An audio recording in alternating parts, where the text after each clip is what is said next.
Vamos que vamos, rapaziada. Aviso, principalmente se houver alguém aqui, né, que torce pro Arsenal, que eu já estou na dívida com você, com vocêzinho, com vocêzinha, porque eu, infelizmente por questões de folga e perda de timing, na última rodada da Premier League eu não fiz nenhuma análise aqui sobre mais uma goleada impressionante do Arsenal, nesse ano de 2024 especialmente.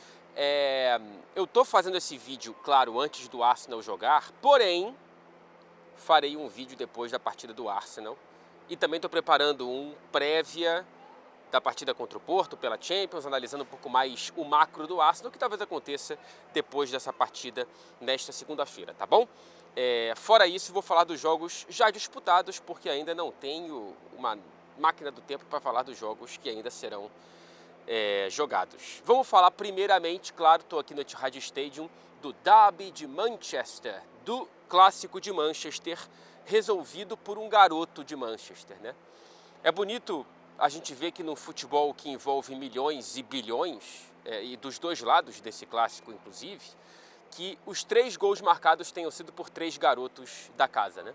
O Rashford de um lado e o Foden de outro. Eu acho que em qualquer clássico do mundo, em qualquer lugar desse planeta, se você tiver um clássico que é decidido ou que é marcado por um jogador criado na base de algum dos dois lados, isso tem que ser celebrado, isso tem que ser destacado, e essa é a minha manchete dessa rodada ainda incompleta, porque é bonito, cara, é bonito, ainda mais no caso do Foden, que fez 2 gols e que vive a melhor primavera, não tecnicamente falando, porque ainda estamos no inverno por aqui, mas a melhor primavera da sua carreira, poeticamente falando. É a temporada mais goleadora da vida do Foden, são 18 gols marcados, superando os 16 que eram a maior marca da carreira do Foden, e ainda estamos no comecinho de março, portanto nem na primavera ainda. Em 2024, né, em pouco mais de 2 meses de temporada neste ano, são 11 jogos, e 10 gols marcados pelo Phil Foden e 2 assistências. Então, dos 18 que ele marcou na temporada, o crescimento é mais recente, né? De janeiro para cá são 10 gols marcados, a maior parte em 2024, portanto, e com cara de carrasco do Manchester United. O Rashford também, daqui a pouco eu falo sobre isso, mas nos últimos 5 jogos contra o Manchester United, o Phil Foden já tem 6 gols marcados. E hoje marcou os 2 da vitória, e poderia também ter saído com uma assistência se não fosse o senhorito Erling Haaland, que perdeu o que para mim, primeiro, é um dos gols mais perdidos que eu me recordo nos últimos tempos, porque a minha memória não é tão boa assim, mas certamente o gol mais perdido que eu já vi do Haaland. Ele pode ter perdido um mais perdido do que esse que eu não vi, mas dos que eu já vi, isso antes do City, que eu já acompanhava o Haaland, mas não tanto quanto, no City certamente, né? O gol mais perdido pelo Erling Haaland. Como que ele não foi de cabeça nessa bola e preferiu, e mesmo a opção dele, que foi uma finalização um pouco esticada ali, desconfortável, mesmo essa finalização deveria, né, ter entrado, mas ele não foi de cabeça. Eu respondo a minha pergunta porque ele não tem segurança em um defeito que ele tem, que é a finalização de cabeça, né? O Haaland, ele é um finalizador quase que completo, né? Nesse quesito, ele é o melhor do mundo, no quesito finalização, porém, complicado ter perdido esse gol. Depois ele faz, né? Ele faz o terceiro, ele consegue, aliás, subir mais uma posição ali na lista dos maiores carrascos da história desse clássico na era Premier League. Ele agora tem, contra o Manchester United, em 5 jogos, 6 gols marcados e 2 assistências. São 4 vitórias e 1 derrota nesse recorte, e o Haaland, portanto, está atrás apenas de Cantona e Rooney. Cantona, que tem 7 gols contra o City na era Premier League, e o Rooney, que tem 8. O Haaland, então, já nas graças da torcida, também por esse histórico de ser carrasco do Manchester United, nas oportunidades e nos pouquíssimos jogos que ele teve contra os Red Devils. Quando a gente olha para os números dessa partida, eu vou abrir um pouco mais para o macro, parece que foi um massacre de um time só. porque a gente teve 27 chutes a gol do Manchester City contra 3 apenas do Manchester United. A posse, claro, muito maior para o City, como sempre seria, 74%. Essa é a tônica, e eu já falei aqui em outros vídeos, de como o Manchester United joga partidas contra equipes que preferem a bola, e o City é a maior delas nesse quesito, e não só com o Ten Hag, tá? Muita gente culpando o Ten Hag pela postura do Manchester United, e já eu entro nesse ponto. Cara, o United joga assim contra o City desde que o Guardiola chegou, pelo menos. Foi assim com o Solskjaer, e vencendo muitas vezes. Foi assim com o Mourinho, foi assim com o Rangnick, foi assim com o Ten Hag também. Então hoje não foi nenhuma surpresa ter visto essa postura. A questão é que assim, a sensação de massacre, ela me parece que ela vai muito mais para quem só vê os números do que para quem viu o jogo, porque o jogo, principalmente no primeiro tempo, mas não somente, trouxe uma sensação quase que palpável de perigo quando o Manchester United tocava na bola, que era pouco, né? Eram poucas vezes, mas quase toda vez que o Manchester United dava 2, 3 toques na bola, já saía com muito espaço no contra-ataque. Foi assim que Marcus Rashford abriu o placar com um golaço, um chutaço de fora da área maravilhoso, e foi no lance em que o Onana ele faz a ligação direta com o Bruno Fernandes, que vai muito bem no lance e consegue esperar a chegada do Rashford, rola a bola para o Rashford acertar um chute de rara felicidade. E aí, entrando no papo do Carrasco mais uma vez, na era Premier League, no lado vermelho do clássico, ele tem 5 gols contra o Manchester City. Portanto, atrás apenas de Cantona e Rooney, dos que vestem vermelho e dos que vestiram vermelho. O Agüero está nessa lista do lado azul em algum lugar. Eu acho que eu esqueci de colocar no lado do Haaland, mas enfim. O Haaland está lá perto da liderança, e do lado vermelho o Rashford também está aqui próximo do Cantona e do Rooney. A partida do Rashford foi muito boa? Não. Foi uma partida ok. Importante a gente colocar como contexto o que o Ten Hag disse e revelou depois, que tanto ele quanto o Johnny Evans jogaram meio que no sacrifício, tá? Tanto é que foram substituídos ali na faixa dos 60, 70 minutos de jogo. Então o Rashford ele não estava 100%. Se estivesse 100%, poderia ter aproveitado as chances que desperdiçou.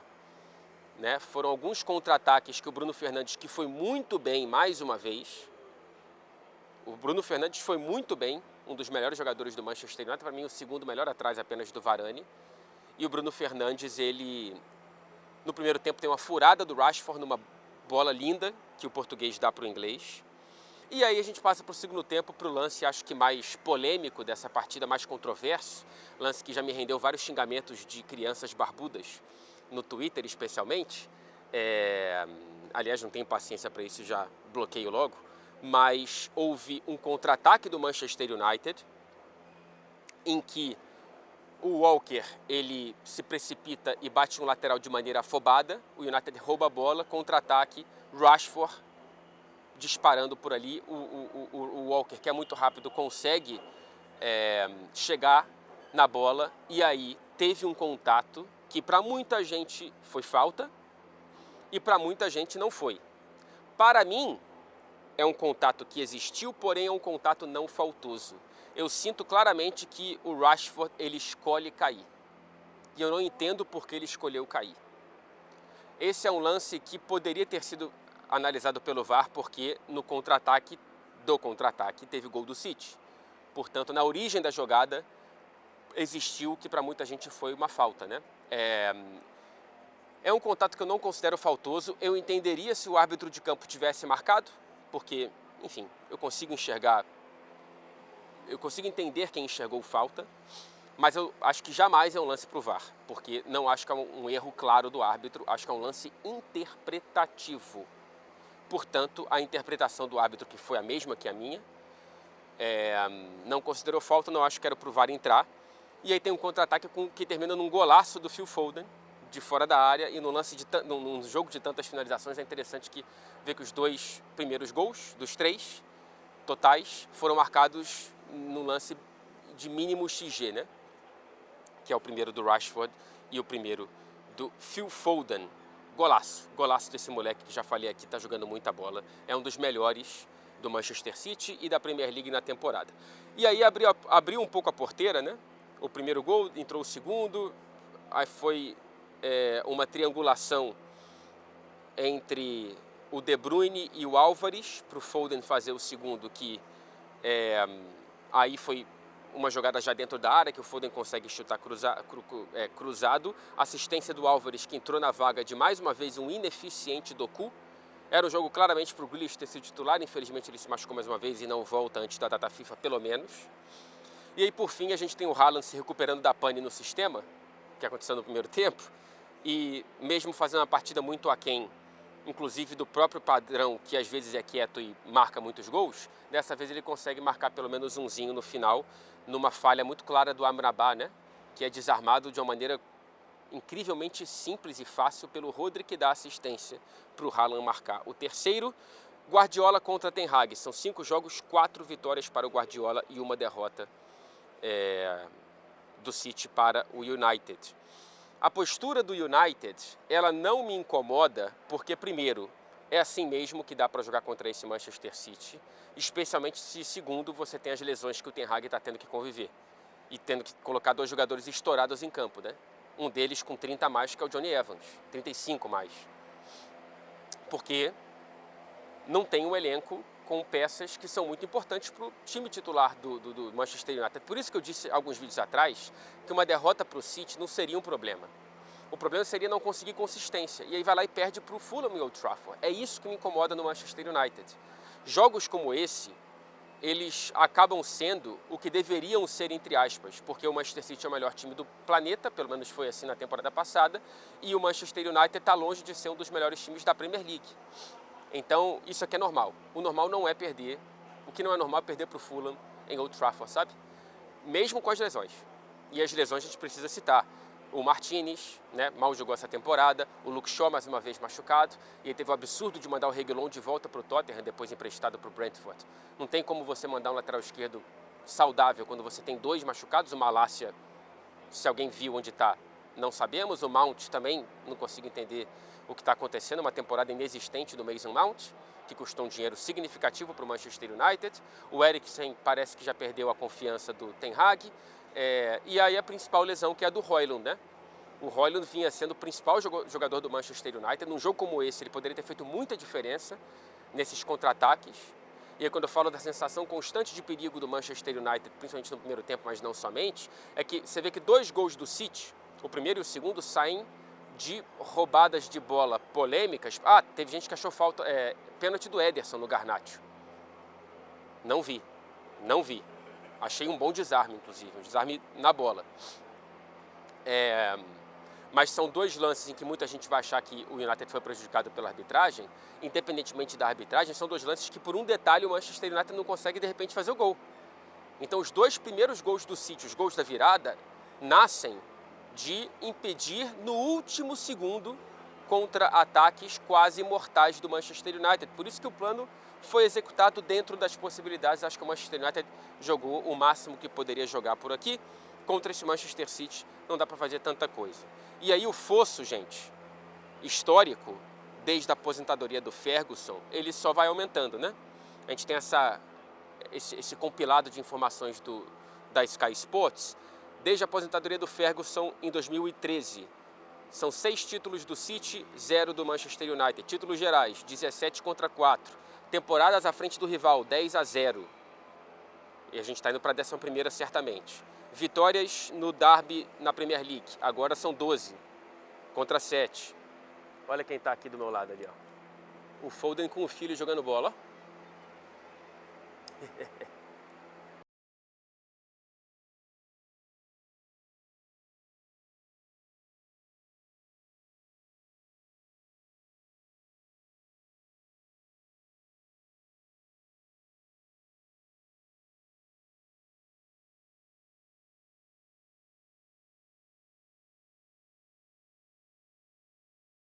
Voltando para as informações da Sky Sports, jogos dentro do universo da Premier League vencidos por 5 ou mais gols, 34 do City, 1 do Manchester United nessa última década, e gastos líquidos, né?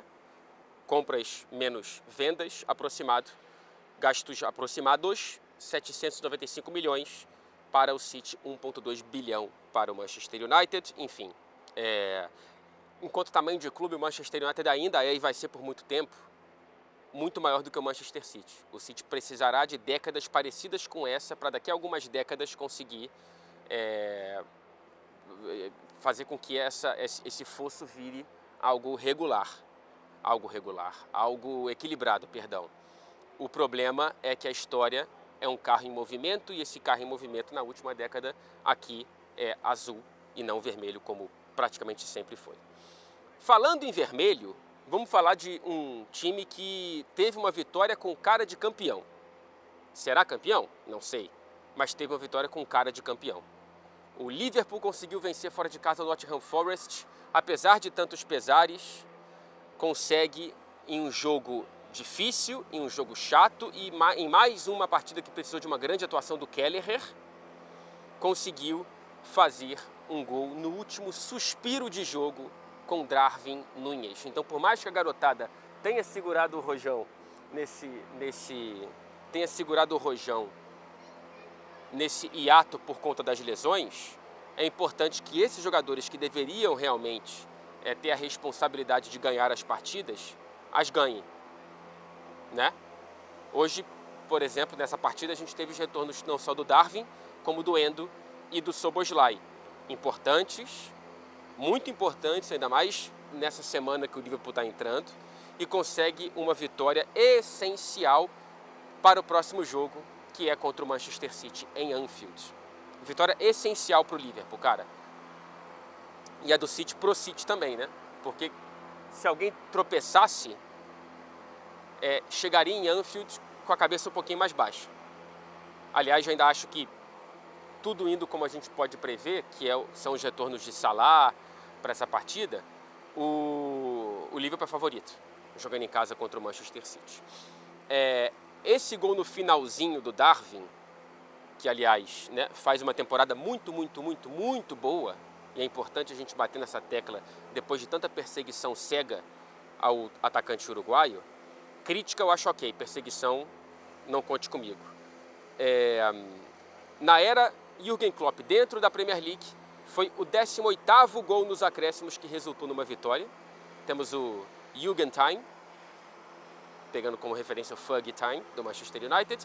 E dentro da era Premier League, né, desde da criação dessa era moderna do futebol inglês em 1992, o Liverpool é o clube com mais gols nesse contexto, nos acréscimos que resultam em vitória. 44 gols. A segunda posição é dividida pelo norte de Londres, entre Arsenal e Tottenham, com 32, portanto o Liverpool é mesmo o dono desse quesito na era Premier League. Conexão McAllister e Darwin. O McAllister, que foi muito bem mais uma vez, é um cara cada vez mais importante para esse Liverpool. Porém, se eu sou o torcedor do Forest, eu fico muito mais incomodado com o que fizeram no lance a dupla Hudson-Odoi e o Iwone. Porque, cara, os dois tiveram um segundo cada um, pelo menos, para zerar o jogo e conseguir um bom empate contra o Liverpool em casa, e não fizeram. E aí o McAllister foi esperto, roubou a bola, e mais esperto ainda e muito talentoso, deu aquele chuveirinho para o gol do Darwin. Foi um jogo, em geral, com muitas chances, né? Só no segundo tempo a gente teve o Robertson tendo uma chance claríssima, o Elanga também tendo uma chance muito clara. E é importante que o Kelleher tenha mais uma grande atuação, porque começa-se a suspeitar que o Alisson pode ficar fora por bastante tempo por conta dessa lesão muscular. O Klopp disse que não é um problema para a temporada inteira, mas quando você diz isso é porque é quase, né? Então não sabemos quando que o Liverpool vai voltar a contar com o Kelleher novamente. Ansioso para o próximo domingo, City e Liverpool e Manchester City em Anfield. O Tottenham conseguiu uma boa vitória contra o Crystal Palace de virada. Estava perdendo, apesar de um domínio um pouco estéril do jogo, mas estava ali dominando. Teve um golaço do Eze de falta, mas aí depois consegue, especialmente da entrada do Brennan Johnson, que entra muito bem e é muito esperto para o primeiro gol do Tottenham, consegue uma vitória importante para esse Tottenham não se descolar da parte superior da tabela e seguir brigando por vaga na próxima Champions, especialmente se a Premier League tiver 5 vagas para a próxima Liga dos Campeões. O Son fez o terceiro gol num contra-ataque muito bem armado pelo Tottenham e correu para a galera.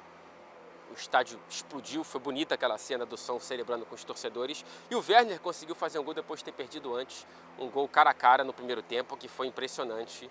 Enfim, é uma deficiência, mas é um jogador que volta e meia entrega. E mais uma vez, eu falo, foi uma contratação muito bem feita no mercado e já se provou importante. E já se provou bem sucedida, tá? A do Timo Werner por parte do Tottenham.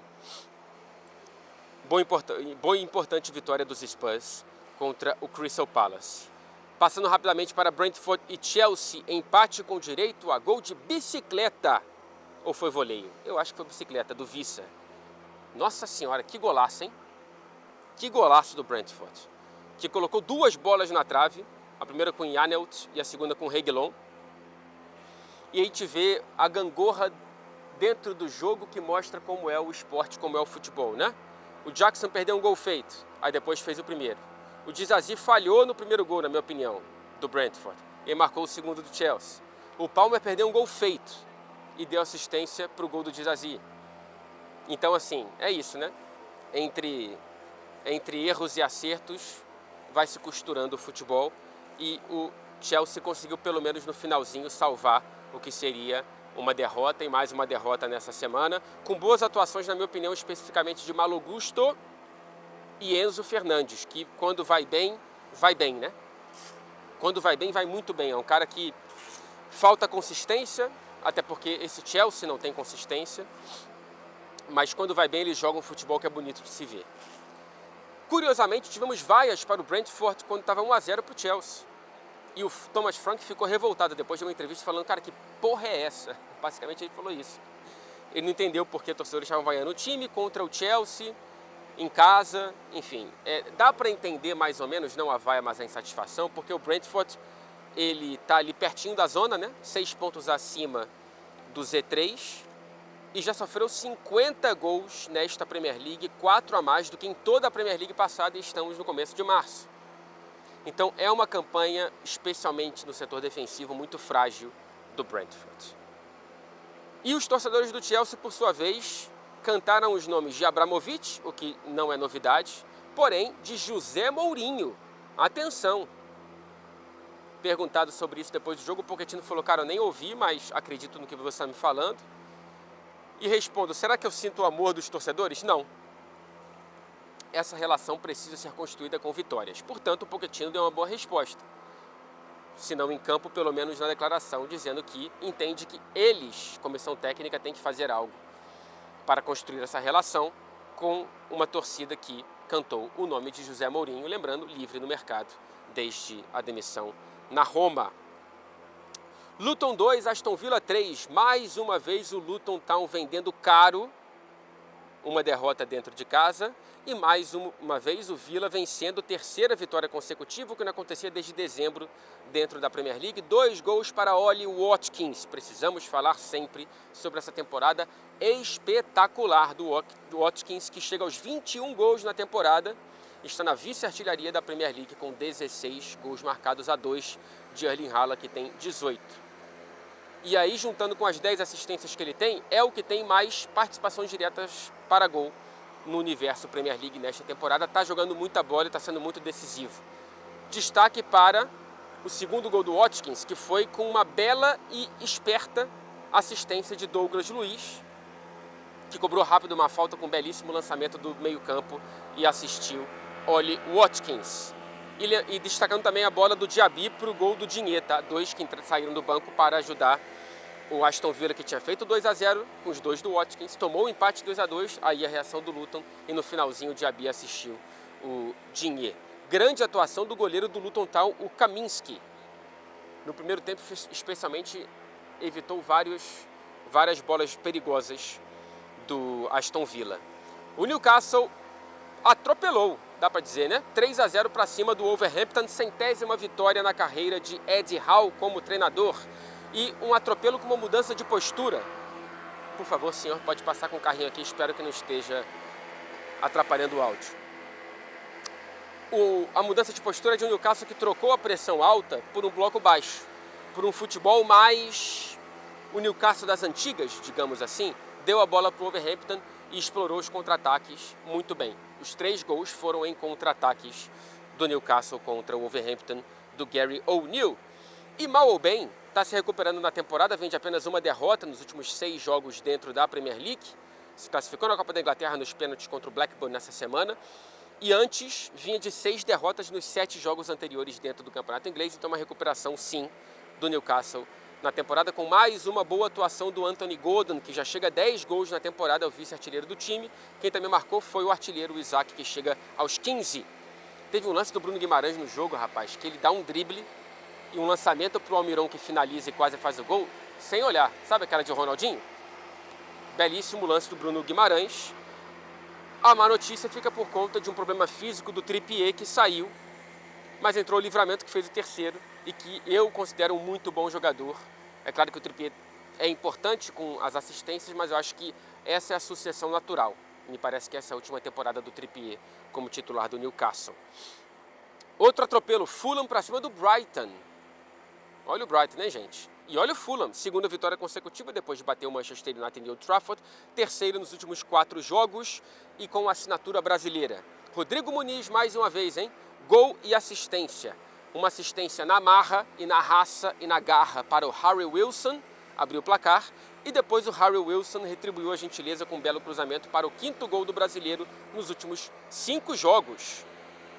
Parabéns aí ao Rodrigo Muniz por uma grande atuação, parabéns ao Andreas Pereira, convocado para a seleção brasileira, Douglas Luiz também, enfim, não vou lembrar de todos da Premier League, mas tivemos essa dupla sendo convocada pelo Dorival Júnior. E o Brighton emenda 3 jogos sem vencer e 2 derrotas. É um elenco curto, com muitas lesões, pelo menos teve o retorno recente do Julio Enciso, o paraguaio, que voltou ao time titular, mas já tinha voltado 2 partidas atrás a sair do banco de reservas depois de se recuperar de uma cirurgia no menisco que o tirou dos gramados desde agosto. E o próximo jogo do Brighton é contra a Roma, na Itália, pela Europa League. A ver. E o Aston Villa também tem jogo pela Conference League, né? Contra o Ajax. Finalizando com a vitória do West Ham, que também tem compromisso europeu nesse meio de semana, contra o Freiburg, na Alemanha, pela Europa League. Ele bateu o Everton por 3-1 fora de casa, numa virada com 2 gols nos acréscimos do segundo tempo. E, cara, o Everton dominou o jogo e esbarrou numa partida gigante do Areola. Mais uma partida gigante do Areola no gol do West Ham. Dos 22 chutes do Everton, 11 foram no gol. E o Areola, inclusive, salvou o pênalti cobrado pelo Beto no primeiro tempo. E acho que, no fim das contas, a vitória foi na diferença da qualidade individual, né? Não só o Areola no gol, o Ward-Prowse com bolas paradas, o Kudus sendo um cara sempre insinuante pelas pontas, o Souček, que marcou um golaço e é bom jogador, o Bowen, o Álvares, que também marcou um gol de cavadinha com assistência do Bowen. Então, assim, o Paquetá é um time melhor, o do West Ham.